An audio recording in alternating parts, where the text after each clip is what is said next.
ایک وقت کا قصہ ہے، کسی گاؤں میں 3 گنے کے جوس والے گنے کا جوس بیچا کرتے تھے۔ ان میں سے ایک کا نام روڑی، دوسرے کا نام چوڑی اور تیسرے کا نام پھوڑی تھا۔ ان میں سے 2 گنے کے جوس والے بہت لالچی تھے، جبکہ ایک گنے کا جوس والا بہت ایماندار اور شریف تھا، اور وہ دونوں گنے کے جوس والے کو پریشان کرنے میں کوئی کسر نہیں چھوڑتے تھے۔ جب بھی کوئی گاہک روڑی کی دکان پر آتا تو وہ دونوں اسے اپنی دکان پر بلا لیتے اور اس کی روزی پر لات مار دیتے۔ روڑی صبر کرتا اور اللہ کا شکر ادا کرتا۔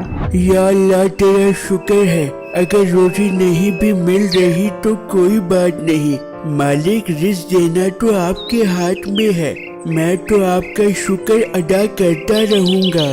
پھر جب شام میں روڑی اپنے گھر جاتا تو وہ خالی ہاتھ ہوتا۔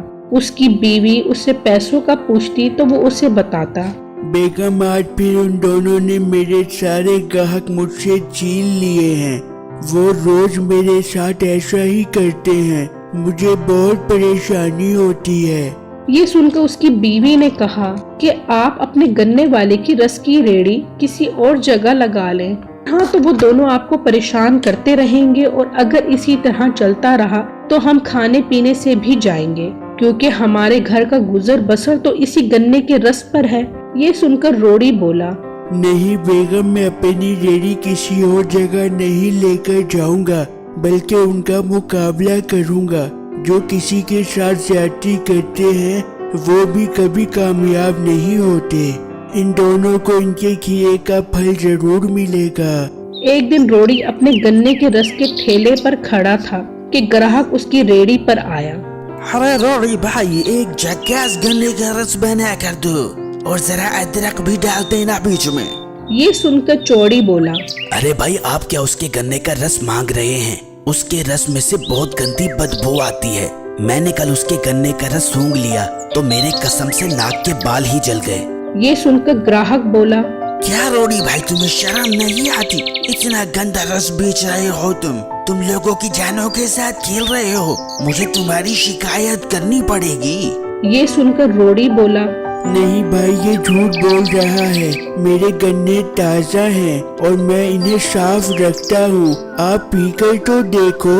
نہیں روڑی، مجھے نہیں پینا تمہارا بدبودار گنے کا رس۔ یہ سن کر چوڑی بولا، ہاں بھائی، نہ پینا اس کے گنے کا رس، میری دکان پر آئیں، میں جناب کو تازہ تازہ میٹھا میٹھا خوشبودار گنے کا رس بنا کر دیتا ہوں۔ یہ دیکھیں میرا چھم چھم کرتا لشکارے مارتا گنے کا رس۔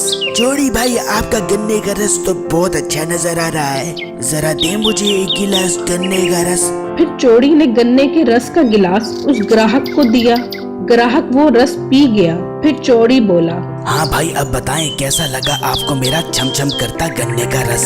چوڑی بھائی، مزہ ہی آ گیا آپ کی گنے کا رس پینے کا۔ چوڑی بھائی، آپ کا شکریہ ادا کرتا ہوں کہ آپ نے مجھے روڑی کے گنے کی بدبودار رس سے بچا لیا۔ بھائی، لوگوں کی خدمت کرنا تو میرا فرض ہے۔ پھر گراہک نے اسے پیسے دیے اور اپنی گاڑی میں بیٹھا اور وہاں سے چلا گیا۔ روڑی بہت اداس ہوا اور اس نے چوڑی کو کہا، بھائی تم میرے ساتھ ٹھیک نہیں کر رہے، یہ غلط بات ہے، تم دونوں میرے ساتھ زیادتی کر رہے ہو، اس طرح تم دونوں اپنی روزی حرام کر رہے ہو۔ یہ سن کر چوڑی بولا، ابے او بندر کی پوچھ، دماغ کی دہی مت کر، اگر اتنا ہی برا لگ رہا ہے تو یہاں سے چلا جا، کیوں بغیرت بن کر کھڑا ہے؟ یہ تو شکر ادا کر کہ ہم تجھے یہاں کھڑا ہونے دیتے ہیں۔ یہ سن کر روڑی بولا، ٹھیک ہے بھائی، آپ زیادتی کرتے رہو جتنی کرنی ہے، میں بھی صبر کرتا رہوں گا، لیکن ایک دن آپ کو آپ کے کیے کا پھل ضرور ملے گا۔ یہ کہہ کر روڑی اداس ہوا اور روتا ہوا وہاں سے چلا گیا اور خدا سے دعا مانگنے لگا، یا اللہ تو ہی میری مدد کر اور مجھے روزی دے، ان دونوں نے تو میرا جینا حرام کر دیا ہے اور مجھ سے بہت زیادتی کرتے ہیں، مالک میری مدد فرما۔ اگلے دن روڑی پھر اپنے گنے کی رس کی ریڑھی پر آیا تو اس کے پاس ایک گراہک آیا۔ بھائی، ایک گلاس دے دینا، نہیں تو کوئی بات نہیں، بس میرے لیے دعا کر دینا۔ گراہک نے رس پیا اور وہاں سے چلا گیا۔ اگلے دن گراہک اپنی گاڑی میں آیا اور روڑی کی ریڑھی کے پاس اپنی گاڑی کھڑی کر دی اور پھر کافی سارا سونا اور پیسہ اس کی ریڑھی پر رکھ دیا اور کہا،